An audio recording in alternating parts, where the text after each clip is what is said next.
He guys welcome to my YouTube channel. Guys आज की इस वीडियो में हम बात करेंगे क्लास 10th सामाजिक विज्ञान का।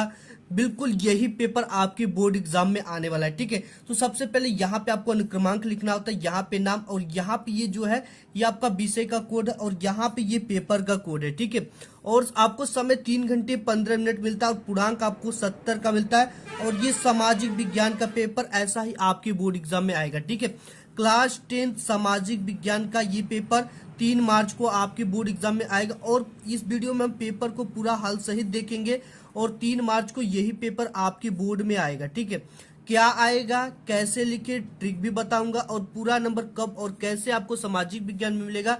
अगर आप इस वीडियो को शुरू से लेकर लास्ट तक देख लेते हो तो आपका बोर्ड एग्जाम में 95% मार्क्स बिल्कुल पक्का। ठीक है, आप सामाजिक विज्ञान में 100 में 95 नंबर लेकर आओगे। ठीक है, तो इसको आइए शुरू करते हैं आज की इस वीडियो को।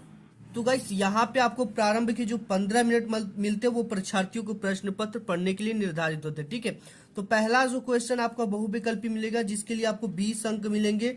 ठीक है, इसमें आपको 1 घंटे का समय देना होता है। सबसे पहला क्वेश्चन है कि वियना कांग्रेस के द्वारा फ्रांस में किस वंश के शासकों की पुनर्स्थापना की गई थी। ठीक है, देखा हैसनबर्ग की, कि आर्लिया की बुर्बो की जाराशाही की। तो किसकी हुई थी? बुर्बो की। ठीक है, तो ऑप्शन नंबर आपका ग वाला क्या हो जाएगा? राइट हो जाएगा। इसके बाद नेक्स्ट क्वेश्चन आपका है द्वितीय गोलमेज सम्मेलन का आयोजन कब किया गया था। काफी इंपॉर्टेंट क्वेश्चन है। देखा 1927, 1931, 1928, 1929। ठीक है, तो द्वितीय जो गोलमेज का सम्मेलन किया गया था वो 1931 ईस्वी में किया गया था। ठीक है, इसके बाद नेक्स्ट क्वेश्चन है तीसरा नंबर कि निम्न में से किन राष्ट्रों को मित्र राष्ट्रों में शामिल किया गया था। ठीक है, काफी इंपॉर्टेंट क्वेश्चन है।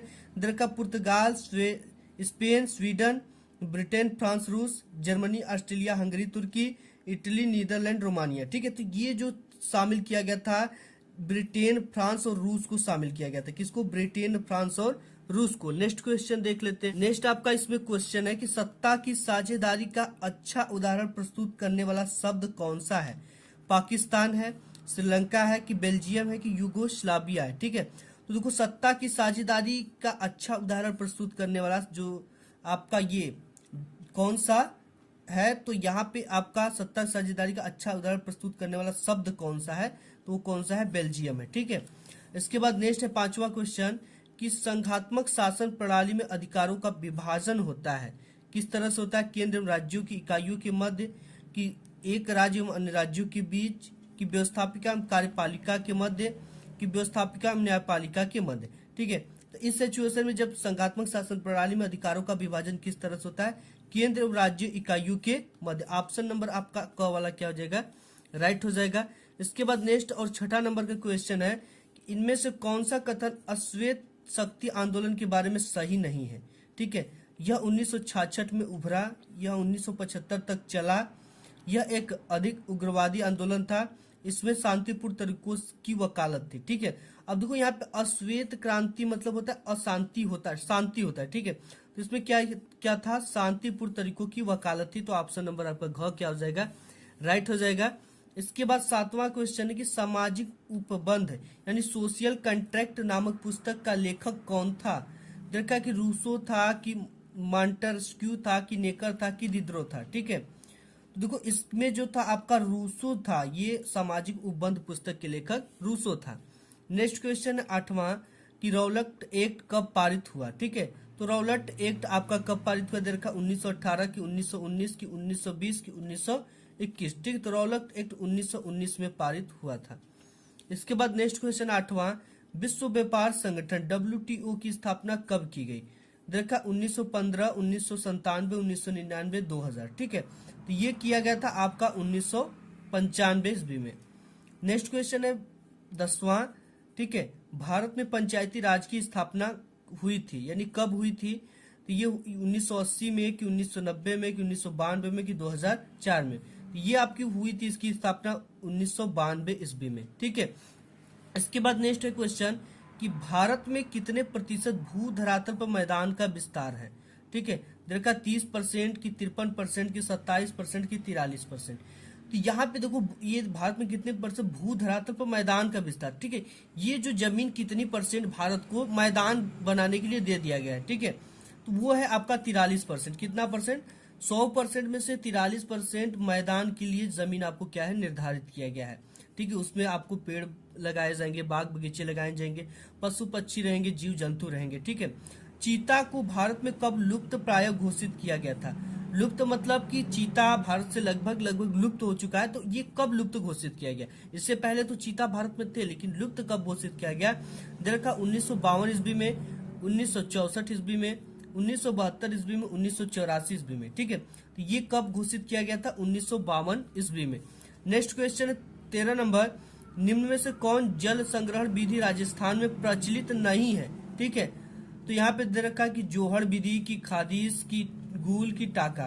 ठीक है, ये भी प्रचलित है राजस्थान में, ये भी प्रचलित है, ये भी प्रचलित है, लेकिन यहाँ पूछेगा कौन सी नहीं प्रचलित, तो आपकी गूल जो है ये प्रचलित नहीं है। ठीक है, नेक्स्ट क्वेश्चन देख लेते हैं। नेक्स्ट आपका क्वेश्चन है कि निर्धनता का सर्वाधिक प्रकोप वाला राज्य कौन सा है? बिहार है कि बिहार मध्य प्रदेश, बिहार एवं उड़ीसा, बिहार एवं झारखंड, बिहार एवं उत्तर प्रदेश। ठीक है, इन सभी में बिहार लगा, तो ये बिहार एवं उड़ीसा वाला ऑप्शन आपका सही है। ये सबसे ज्यादा निर्धनता वाला राज्य है। ठीक है, इसके बाद नेक्स्ट है कि झारखंड का कोडरमा अग्रणी उत्पादक है। किस चीज का अग्रणी उत्पादक है? अभ्रक का, कि लौह अयस्क का, कि तांबा की, कि सोने का। ठीक है, तो ये आपका अभ्रक का उत्पादक है। किसका उत्पादक है? अभ्रक का। ठीक है, इसके बाद नेक्स्ट देख लेते हैं 16 नंबर का क्वेश्चन यहाँ पे है, बहुराष्ट्रीय कंपनियों द्वारा किए गए निवेश को क्या कहते हैं?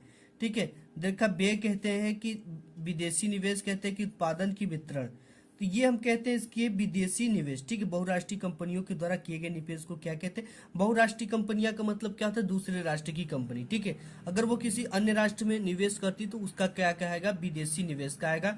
ऑप्शन नंबर आपका ख क्या हो जाएगा? राइट हो जाएगा। 7वां क्वेश्चन दे रखा है, एशिया के उन 2 देशों के नाम बताइए जिनमें 2 भाषाई और जातीय समूहों में संघर्ष था। दे रखा है श्रीलंका और लेबनान, भारत और चीन, मलेशिया और यमन, पाकिस्तान और ईरान। तो ये है आपका श्रीलंका और लेबनान, जो 2 एशिया के ऐसे देश हैं जिनके बीच भाषाई और जातीय समूहों का संघर्ष था। 18वां क्वेश्चन दे रखा कि निम्नलिखित में कौन सा विषय राज्य सूची में नहीं है? पुलिस नहीं है, कि कृषि नहीं, कि सिंचाई नहीं, कि मुद्रा। ठीक है, तो राज्य सूची में पुलिस भी है, कृषि भी है, सिंचाई भी है, लेकिन मुद्रा आपका नहीं। तो ऑप्शन नंबर आपका यही वाला क्या हो जाएगा? घ राइट हो जाएगा। ठीक है, इसके बाद 20वां क्वेश्चन है कि विनिर्माण क्षेत्र से संबंध है।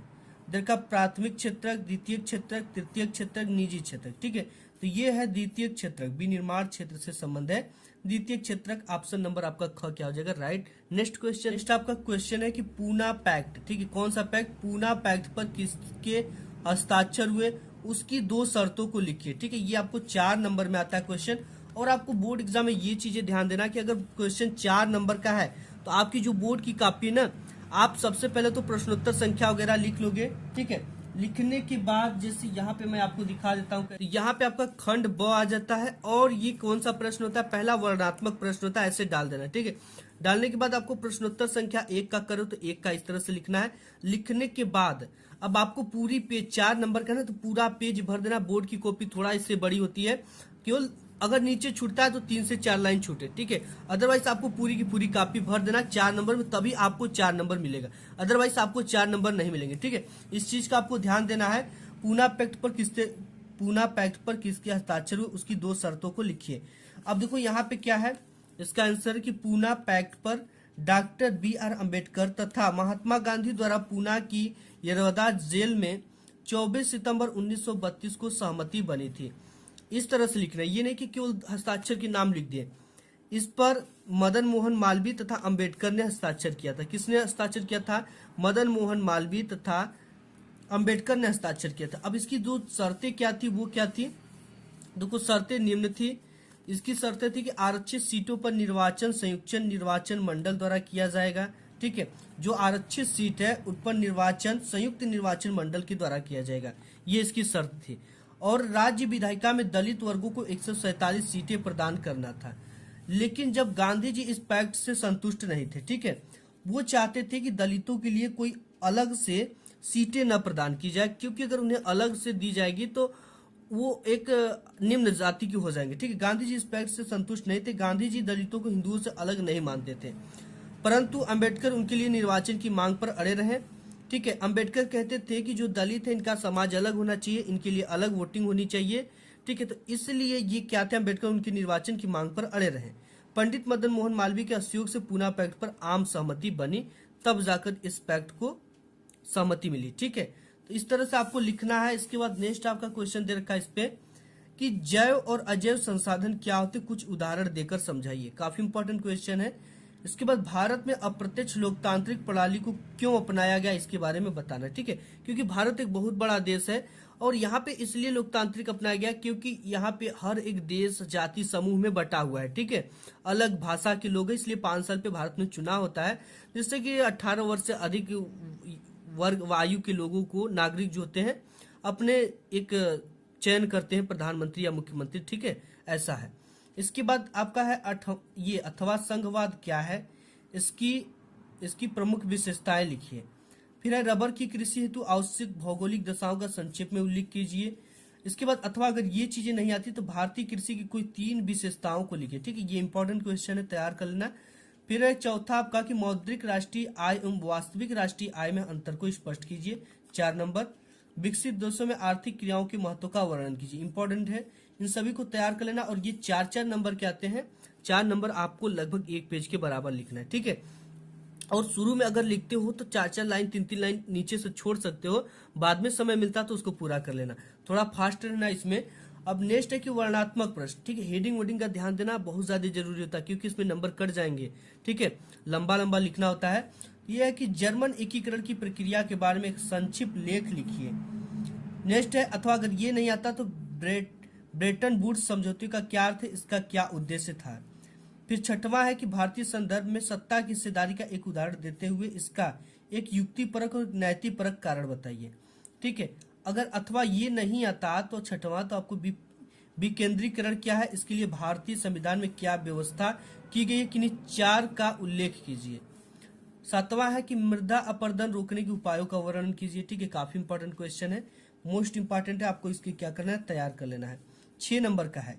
ठीक है, ये सब चीजें 6 नंबर की, तो जब भी 6 नंबर की क्वेश्चन आते हैं तो इसके लिए आपको 1.5 पेज लिखना पड़ेगा। कितने पेज, 1.5 पेज। ठीक है, तो इसके लिए आपको 1.5 पेज जरूर लिखना, तभी नंबर मिलेंगे। अच्छा, इसके बाद है चावल की खेती के लिए उपयुक्त परिस्थितियां का वर्णन कीजिए। ठीक है, कौन कौन सी परिस्थितियां हैं उसके लिए आपका वर्णन करना है। अब 8वां क्वेश्चन है उपभोक्ता आंदोलन के कारण बताइए, हम उपभोक्ता आंदोलन को कैसे आगे बढ़ा सकते हैं। ठीक है, 9वां है अथवा आपका दर का भारत में विदेशी व्यापार की किन्हीं 3 विशेषताओं की व्याख्या कीजिए।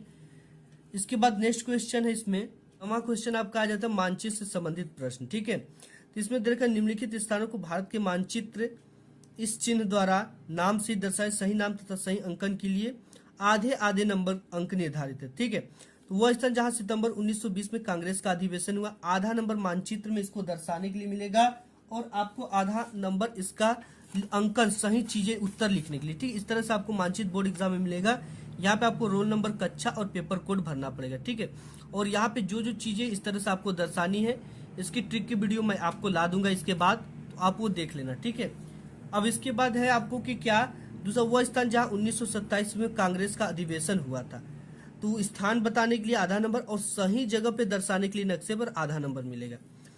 फिर है कि वह स्थान जहाँ 1929 में कांग्रेस का अधिवेशन हुआ था, वह स्थान जहाँ दिसंबर 1920 में कांग्रेस का अधिवेशन हुआ था, वह स्थान जहाँ पूर्ण स्वराज की मांग प्रस्ताव पारित हुआ था। ठीक है, ये है। अब इसके लिए ये आपको नहीं करना, ये दृष्टिबाधित परीक्षार्थियों के लिए होता है जिससे कम दिखाई देता है, उसके लिए इनको सर्टिफिकेट यहाँ पे लगाना पड़ता है। ठीक है, अब इसके बाद यहाँ पे फिर आ जाता है ख नंबर 9वां का कि दिए के भारत के मानचित्र में निम्नलिखित को दर्शाइए।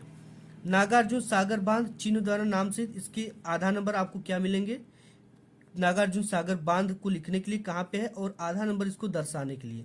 कपास उत्पादन एक क्षेत्र का नाम लिखना है तथा वो कहाँ है भारत के नक्शे में दर्शाने के लिए आधा नंबर। बॉक्साइट उत्पादन का एक क्षेत्र चिन्ह द्वारा नाम सहित, और यहाँ पे लास्ट वाला कि हैदराबाद नगर को वो चिन्ह द्वारा नाम से। ठीक है, हैदराबाद नगर कहाँ पे है, आधे आधे नंबर इसमें मिलेंगे। ठीक है, नेक्स्ट देख लेते हैं इसमें। तो नेक्स्ट आपका है कि ब्रह्मपुत्र नदी को इस चिन्ह द्वारा नाम से दर्शाना है। फिर ये चीजें आ जाती है आपको दृष्टिबाधित परीक्षार्थियों के लिए। ठीक है, तो ये इसके लिए तो उनको 1 नंबर पूरा मिलता है क्योंकि उन्हें कम दिखाई देता है, वो भारत के नक्शे पे इसे दिखाया नहीं सकते हैं। तो गाइस आज के इस वीडियो में बस इतना ही, मिलूंगा नेक्स्ट वीडियो, तब के लिए धन्यवाद।